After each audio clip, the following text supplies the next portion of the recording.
پیارے دوستو، انتہائی اہم سوال ہے کہ کیسے معلوم پڑے کہ وہ کون سی علامات ہیں جن سے یہ معلوم ہو جائے کہ اللہ کسی عورت سے راضی ہے یا نہیں۔ اس ویڈیو میں جاننے کی کوشش کریں گے۔ پیارے دوستو، جب اللہ تعالیٰ کسی عورت پر کرم فرمانا چاہتا ہے، اس سے راضی ہو جاتا ہے، تو اس عورت کے جسم میں اٹھ تبدیلیاں ظاہر ہو جاتی ہیں۔ لیکن یہ ضروری نہیں کہ اٹھ نشانیاں رونما ہوں تو ہی اللہ راضی ہے۔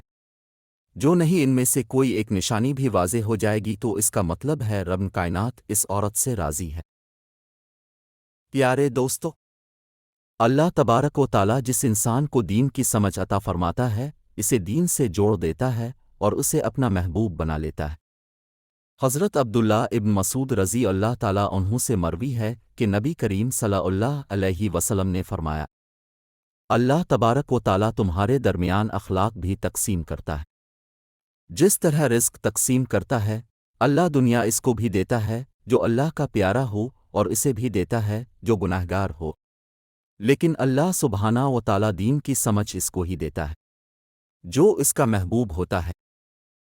پیارے دوستو، عبادت کی محبت، قرون کی محبت، اللہ کی محبت اور اللہ کے ذکر سے محبت، رسول اللہ صلی اللہ علیہ وسلم پر درود و سلام بھیجنے کا شوق اور طلب، یہ وہ چیزیں ہیں کہ اللہ نے اسے اپنے محبوب بنا لیا۔ دوسری نشانی یہ ہے کہ اللہ کے رسول صلی اللہ علیہ وآلہ وسلم نے فرمایا، اللہ جسے اپنا بناتا ہے تو اس پر پھر تھوڑی سی آزمائش بھی ڈالتا ہے۔ یعنی اللہ سبحانہ و تعالیٰ یہ دیکھنا چاہتا ہے کہ یہ بندہ میرے فیصلے پر راضی ہوتا بھی ہے یا نہیں۔ جو راضی ہو جائے تو پھر اللہ تعالیٰ اسے اس دنیا میں بھی راضی کرتا ہے اور آخرت میں بھی راضی کرتا ہے۔ لیکن اگر کوئی اس وقت بکیلاہٹ کا شکار ہو جائے کہ یہ میرے ساتھ کیا ہو گیا، حالانکہ میں تو نماز بھی پڑھتا ہوں، قرآن کی تلاوت بھی کرتا ہوں، تو پھر مجھے بخار کیوں ہو گیا؟ میں تو دین اسلام کے تعلیمات پر عمل کر رہا ہوں، تو پھر مجھ پر یہ سختی اور مصیبتیں کیوں آ رہی ہیں؟ یقیناً ایسی سوچیں انسان کو پریشان کرتی ہیں، لیکن ایسا ہرگز نہیں سوچنا چاہیے۔ پھر یہی غلام تھا کہ جس کے بارے میں اللہ کے رسول نے ارشاد فرمایا کہ اللہ نے جنت میں بلال حبشی کو نہایت ہی اعلیٰ و عرفہ مقام عطا فرما دیا ہے۔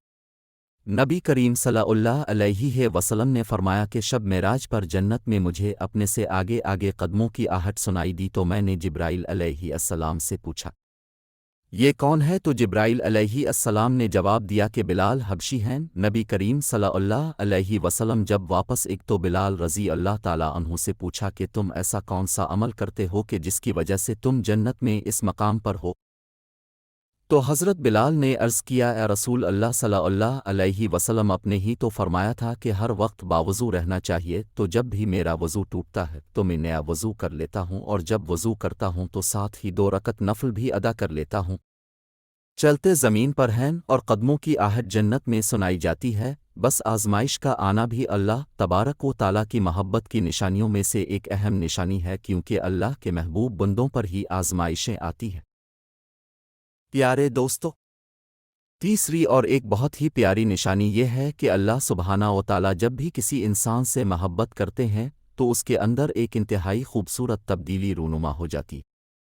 حدیث میں آتا ہے کہ اللہ تبارک و تعالیٰ جب کسی انسان سے محبت کرتا ہے تو جبریل علیہ السلام کو حکم فرماتا ہے کہ آسمان میں اعلان کر دو کہ میں اپنے فلاں بندے سے محبت کرتا ہوں۔ حضرت جبرائیل علیہ السلام آسمان کے اربوں خربوں فرشتوں میں اعلان کر دیتے ہیں کہ اللہ تعالیٰ اپنے فلاں بندے سے محبت کرتا ہے۔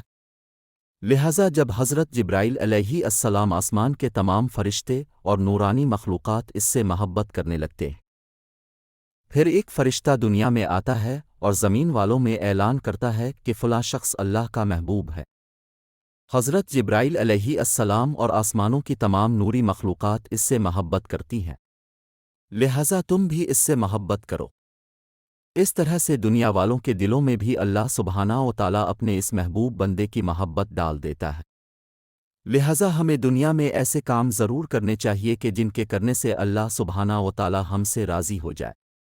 پیارے دوستو، حضرت عبداللہ ابن عباس رضی اللہ عنہ فرماتے ہیں کہ جب نیکیاں قبول ہو جاتی ہیں تو انسان کے جسم میں یہ 5 نشانیاں ظاہر ہو جاتی ہیں۔ نمبر 1، جب کسی انسان کی نیکیاں قبول ہو جاتی ہیں تو اس کے چہرے پر عجیب سی رونق الف جاتی ہے، یعنی وہ انسان دنیا کے سامنے اپنی خوشی کا اظہار اپنی مسکراہٹ اور بشاشت سے کرنے لگتا ہے، ہر وقت خوش رہنے لگتا ہے، اور یوں لگتا ہے کہ سارے دنیا میں اس سے زیادہ سکون اور وقار والا اور کوئی نہیں ہے۔ نمبر 2، اس کا دل روشن ہو جاتا ہے، کیونکہ اسے اللہ سبحانہ و تعالیٰ کے وعدوں پر یقین آ جاتا ہے، لہذا اس کے پاس کچھ ہو یا نہ ہو لیکن اس کے دل میں اتنی خوشی ہوتی ہے کہ اس کو کوئی پرواہ بھی نہیں ہوتی۔ یاد رکھو، انسان مال و دولت سے امیر نہیں بنتا بلکہ ہمیشہ دل سے امیر بنتا ہے۔ حضرت علی رضی اللہ تعالیٰ عنہ فرماتے ہیں، دولت مٹی کی طرح ہے اور مٹی کو پیر کے نیچے رکھنا چاہیے، اگر سر پر چڑھاؤ گے تو قبر بن جائے گی اور قبر زندہ لوگوں کی نہیں ہوتی۔ نمبر 3، جب کسی کی نیکیاں قبول ہو جاتی ہیں تو اس کے اندر جسم میں نیکی کی طاقت آ جاتی ہے اور شیطان اسے گمراہ نہیں کر سکتا۔ اللہ سبحانہ و تعالیٰ اس کے جسم میں شیطان سے بچنے کی طاقت پیدا کر دیتا ہے۔